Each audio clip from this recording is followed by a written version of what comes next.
विद्यार्थी मित्रों, पाठ 5 सवाल बालमन के जवाब डॉक्टर कलाम के पाठनी चर्चा આપણે જોઈ ગયા।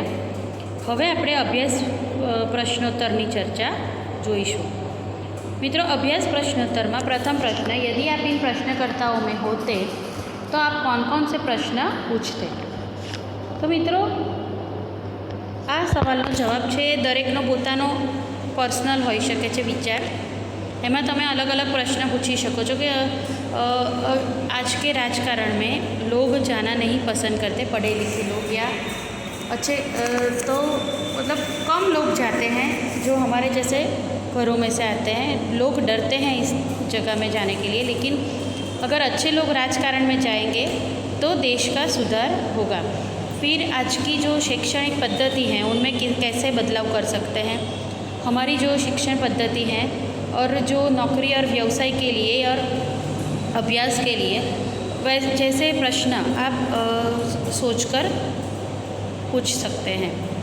डॉक्टर कलाम ने अपने बचपन की कौन सी यादगार घटना सुनाई। डॉक्टर कलाम ने अपने बचपन की जो घटना सुनाई थी, ये कलाम जब 5वीं कक्षा में थे तब की यह एक घटना थी।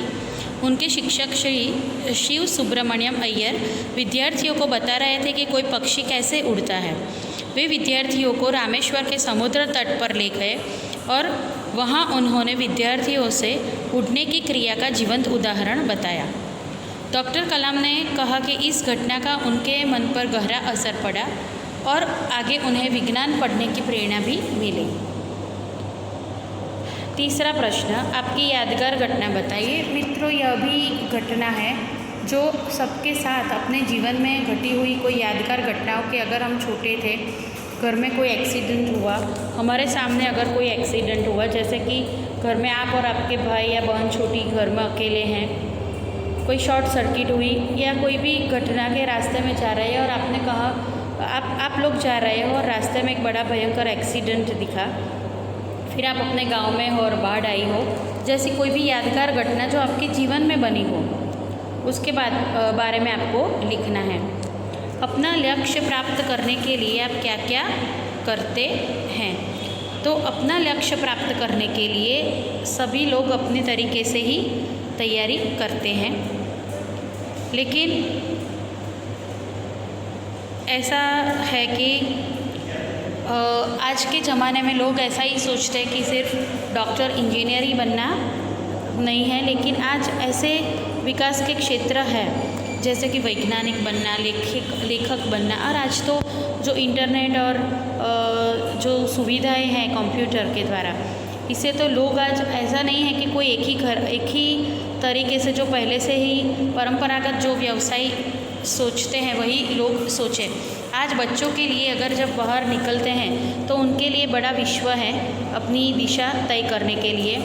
तो हम अपना लक्ष्य प्राप्त करने के लिए कड़ी मेहनत करते हैं। पहले तो लक्ष्य निर्धारित करते हैं, उसके बाद लक्ष्य प्राप्त करने के लिए कड़ी मेहनत करते हैं। तो इस तरह के इस प्रश्न का जवाब उत्तर भी हमें देना है। किसी को मुसीबत में देखकर आप क्या करते हैं। किसी को अगर मुसीबत में दिखते हैं तो हम अपनी यथाशक्ति मदद के लिए उसकी मदद कर सकते हैं।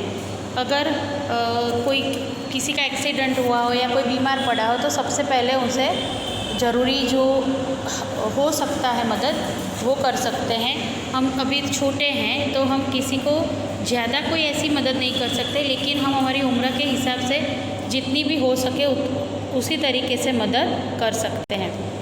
फिर प्रश्न 2, शुद्ध अक्षरों में लिखिए। जो परिच्छेद दिया गया है वो मैं पढ़ती हूँ, जो आपको अच्छे अक्षरों से लिखना है, सुलेखन करना है। व्यायाम करते समय कुछ सावधानियाँ बरतनी चाहिए। प्रातःकाल शौचादि से निवृत्त होकर खाली पेट व्यायाम करना चाहिए। व्यायाम के समय शरीर के सभी अंग प्रत्यंग प्रभावित होने चाहिए, अन्यथा अंगों की सुडलता एवं शक्ति में असंतुलन आ जाता है। श्वास लेने और छोड़ने की प्रक्रिया व्यायाम के अनुसार ध्यानपूर्वक करनी चाहिए, किंतु यदि श्वास फूलने लगे तो तत्काल व्यायाम बंद कर देना चाहिए।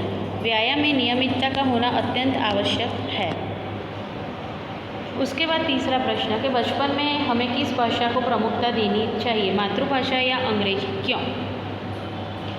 तो हमेशा बचपन में हमें मातृभाषा को ही महत्व देना चाहिए। मातृभाषा वो अपनी भाषा होती है जो बचपन से ही बालक अपनी माँ से सीखता है, सोचता है, विचारता है, और हम जो भाषा में हम सोचते हैं, अपनी अभिव्यक्ति जिस भाषा में सरलता से कर सकते हैं, अपने हृदय और मन के भावों को सरल तरीके से जो प्रकट कर सकते हैं, वो हमारी मातृभाषा होती है और हमें इसीलिए उसी को महत्व देना चाहिए।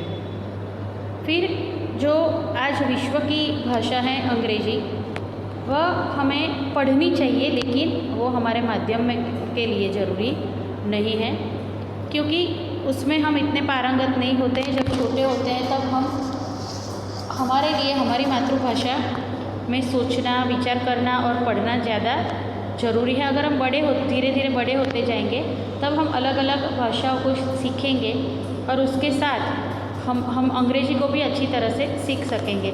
इसीलिए माध्यम बचपन में हमें हमारी भाषा को ही प्रमुखता देनी चाहिए।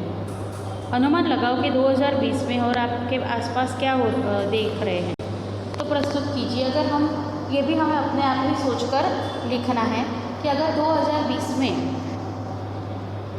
हम हैं, अभी तो हम 2020 में ही हैं और आज देख रहे हैं कि क्या हो रहा है, लेकिन यह तो हमने अनुमान कभी नहीं लगाया होता कि हम सब घर में बंद है और ऐसी बीमारी फैली है, ऐसा तो कभी किसी ने नहीं सोचा होगा। लेकिन अगर हम इससे भी आगे का भविष्य का अच्छी बारे में सोचें तो हम यह सोचेंगे कि चारों ओर हरियाली है और विज्ञान इतना आगे बढ़ चुका है कि लोगों को कोई भी बीमारी नहीं है, क्योंकि आज तो हम बीमारी में ही अटके पड़े हैं। तो फिर हमें यह सोचना है कि भविष्य कितना अच्छा होगा। हम आज जो भी बिजली है, पानी है, उसके लिए उसकी इतनी बचत करेंगे कि भविष्य में हम सोलर एनर्जी और विंड एनर्जी, पवन ऊर्जा का उपयोग करके सभी वाहन और हमारी ज़रूरियात पूरी करेंगे। तो हमें यह आगे ऐसा सोचना है कि आज जो विश्व दिख रहा है उससे कहीं अच्छा हो।